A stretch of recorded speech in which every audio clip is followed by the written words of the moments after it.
चलिए जानते हैं आज की देश और दुनिया की महत्वपूर्ण 50 बड़ी खबरों को सिर्फ 10 मिनट में। पर अभी तक आपने इस चैनल को सब्सक्राइब नहीं किया है तो सब्सक्राइब कर दें। संसद का बजट सत्र और बजट पेश होने के बाद से ही हंगामा जारी है। ऐसे में बुधवार को छठवें दिन संसद के गेट के बाहर राहुल गांधी के साथ कांग्रेस सांसद हाथों में पोस्टर लेकर प्रदर्शन करते नजर आए। इस दौरान राजनीतिक प्रतिद्वंद्विता की अजीब घटना सामने आई। राहुल गांधी और केंद्रीय मंत्री रवनीत सिंह बिट्टू के बीच जुबानी जंग देखने को मिली, जिसका वीडियो भी सामने आया है।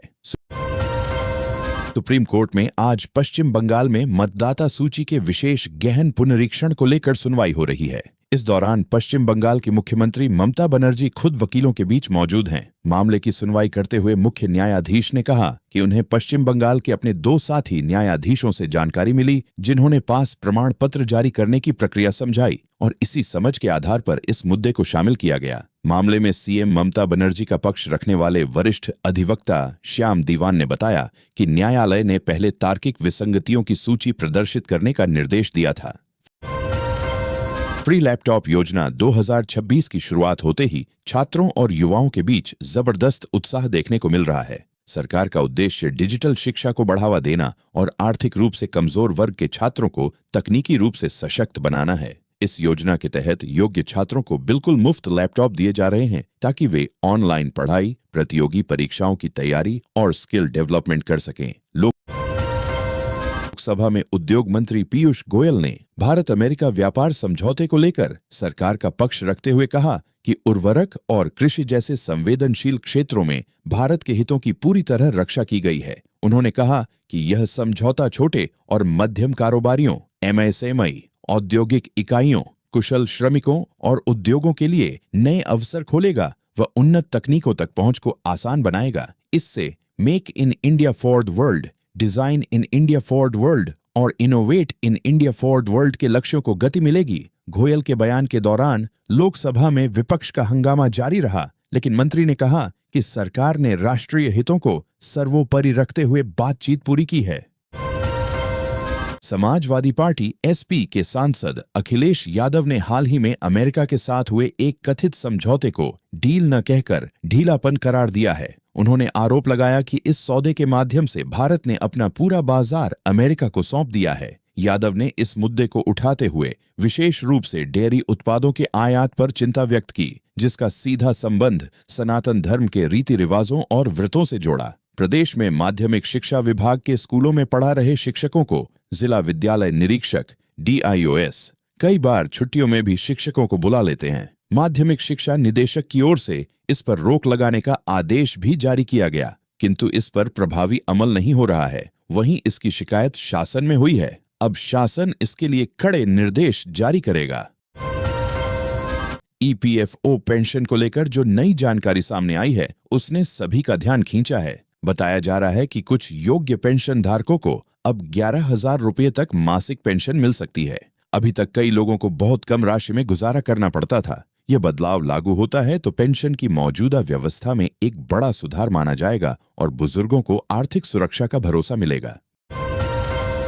बीते दिन भारत और अमेरिका के बीच व्यापार समझौता हुआ है। वहीं इस समझौते को लेकर पाकिस्तानियों ने खुद के प्रधानमंत्री शहबाज शरीफ और सेना प्रमुख आसिम मुनीर को सोशल मीडिया पर जमकर ट्रोल किया है। सोशल मीडिया पर भारत अमेरिका व्यापार समझौते पर प्रतिक्रिया देते हुए कई पाकिस्तानियों ने अपने पीएम और सेना प्रमुख की जमकर बखिया उधेड़ी है। भारत पाकिस्तान के बीच हालिया संघर्ष के बाद ट्रंप ने जहां इस संघर्ष को रुकवाने का दावा किया था, वहीं भारत ने इससे साफ इनकार किया था। लीबिया में एक बार फिर राजनीतिक तनाव चरम पर पहुंच गया है। जिंटान शहर में घर में घुसकर 4 अज्ञात बंदूकधारियों ने सैफ अल इस्लाम गद्दाफी की गोलियों से भूनकर हत्या कर दी। इस वारदात को उस वक्त अंजाम दिया गया जब सैफ अल इस्लाम अपने घर के बगीचे में टहल रहे थे। सैफ 53 वर्ष के थे। लीबियाई अधिकारियों और पारिवारिक सूत्रों ने मंगलवार को इस घटना की पुष्टि की। अमेरिका के केंद्रीय बैंक के गवर्नर स्टीफन मिरान ने अपने पद से इस्तीफा दे दिया है। बता दें कि सितंबर 2025 में उनकी नियुक्ति हुई थी। उस वक्त उन्होंने तत्कालीन गवर्नर एड्रियाना कुगलर के अचानक इस्तीफे के बाद पद संभाला था। हालांकि इस दौरान वे 2 अहम पदों पर बने रहे। सरकार द्वारा शुरू की गई प्रधानमंत्री उज्ज्वल योजना देश के करोड़ों महिलाओं को धुआं रहता खाना पकाने की सुविधा देने के उद्देश्य से बनाई गई है। यह योजना के नए अपडेट में पात्र परिवारों को फ्री गैस सिलेंडर के साथ चूल्हा और हर रिफिल पर आपको 300 रुपये की सब्सिडी प्रदान कराई जाएगी। अमेरिका ने हाल के आतंकी हमलों के बाद नाइजीरिया में अमेरिकी सेना के अधिकारियों की एक छोटी टीम भेजी है। यह जानकारी अमेरिका के अफ्रीका कमांड AFRICOM के प्रमुख जनरल डैगविन R.M. एंडरसन ने दी। जनरल एंडरसन ने बताया कि यह फैसला पिछले साल रोम में नाइजीरिया के राष्ट्रपति बोला टिनुबू से हुई उनकी मुलाकात के बाद लिया गया। उनके मुताबिक इस बातचीत के बाद दोनों देशों के बीच सहयोग बढ़ा है। इसी के तहत अमेरिका की एक छोटी टीम नाइजीरिया भेजी गई है, जो कुछ खास क्षमताओं के साथ वहां की सेना की मदद करेगी। ये साफ नहीं है कि यह टीम नाइजीरिया कब पहुंची। मध्य प्रदेश के मुरैना जिले के अंबाह में एक दलित युवक के साथ एक आदतन अपराधी द्वारा अमानवीय व्यवहार और उसका वीडियो वायरल करने के मामले में कांग्रेस ने सरकार से आरोपियों पर कड़ी कार्रवाई और पीड़ित परिवार को सुरक्षा देने की मांग की है। विधानसभा में नेता प्रतिपक्ष उमंग सिंघार ने कहा कि दलित युवक के साथ अश्लील हरकतें कराना और वीडियो बनाना यह सिर्फ अपराध नहीं बल्कि संविधान, कानून और मानवता पर प्रश्न चिन्ह है। मुख्यमंत्री विष्णुदेव साय के निर्देश पर प्रदेश में किसानों के हितों को सर्वोच्च प्राथमिकता देते हुए धान खरीदी की प्रक्रिया में महत्वपूर्ण राहत प्रदान की गई है। इसके अंतर्गत 3 श्रेणियों के किसानों को धान विक्रय हेतु अतिरिक्त 2 दिवस 5 एवं 6 फरवरी 2026 तक खरीदी की अनुमति प्रदान की गई है। इंदौर के बहुचर्चित ट्रांसपोर्ट कारोबारी राजा रघुवंशी हत्याकांड में न्यायालय ने एक महत्वपूर्ण फैसला सुनाया है। इस केस में आरोपी बनाए गए गार्ड बलवीर सिंह अहिरवार और बिल्डिंग मालिक लोकेंद्र सिंह तोमर को अदालत ने दोषमुक्त कर दिया है। सबूतों की कमी के कारण इन्हें रिहा करने का आदेश दिया गया है। पुलिस ने पहले इन्हें साक्ष्य मिटाने के आरोप में गिरफ्तार किया था, लेकिन मामले की गहन जांच में हत्याकांड से इनका कोई सीधा संबंध साबित नहीं हो पाया।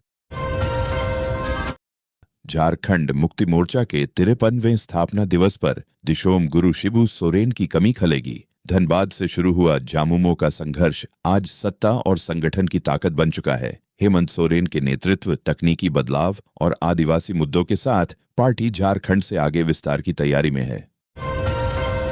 प्रधानमंत्री किसान सम्मान निधि PM किसान योजना के तहत हर साल 6,000 रुपये की सहायता 3 समान किस्तों में दी जाती है। 21वीं किस्त नवंबर 2025 में जारी होने के बाद 22वीं किस्त फरवरी 2026 के पहले या दूसरे सप्ताह में शुरू हो गई है। लगभग 9 करोड़ पात्र किसानों को 2,000 रुपये की यह किस्त मिलना शुरू हो चुकी है। बंगाल चुनाव 2026 की घोषणा इस महीने के अंत तक होने की संभावना है। इसके पहले ही राजनीतिक दलों ने चुनावी रणनीति पर काम करना शुरू कर दिया है। मुख्य विपक्षी दल भारतीय जनता पार्टी भाजपा को उम्मीद है कि इस बार बंगाल में उसकी सरकार जरूर बनेगी, इसीलिए अभी से बंद कमरे में बैठकें होने लगी हैं। बंगाल चुनाव के सह प्रभारी बिप्लब कुमार देब ने बंगाल में विधायकों के साथ बैठक की और कई निर्देश दिए।